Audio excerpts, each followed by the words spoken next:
નમસ્કાર મિત્રો, આજે આપણે ગેસની માથે જે ડીશ લગાડવાની આવે છે, તમે ફેન ચાલુ કરો એટલે પંખો ચાલુ કરો તો તમારો ગેસ બંધ થઈ જતો હોય છે, અથવા એની જે ફ્લેમ છે એ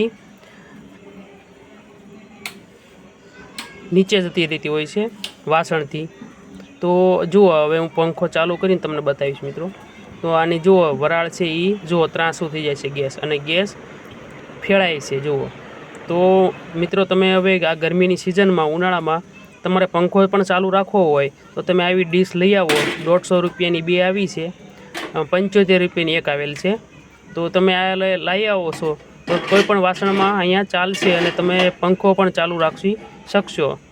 પંખો તમે ગમે એટલી સ્પીડ તમે વધારશો પણ તમારે ગેસની બંધ થશે નહીં, અને એની ફ્લેમ પણ દૂર જશે નહીં મિત્રો. જો આ રીતે તમે લગાડી દેવાનું છે, અને તમે આની ઉપર કુકર, તાવડી, કાંઈ પણ વાસણ મૂકી શકો છો, અને ગેસની ફ્લેમ ફેળાતી પણ નથી, અને પ્રોડક્ટ પણ બહુ સારી છે.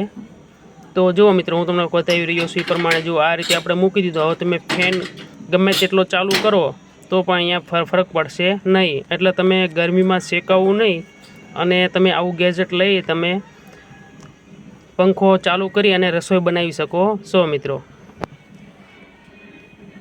તો જુઓ મિત્રો, હવે હું તમને આ ડીશ લગાવી અને તમને હું બતાવી રહ્યો છું. જુઓ, તો અહીંયા ફ્લેમ જુઓ મિત્રો, ફ્લેમ સીધી તાવડી સાથે અડી રહી છે.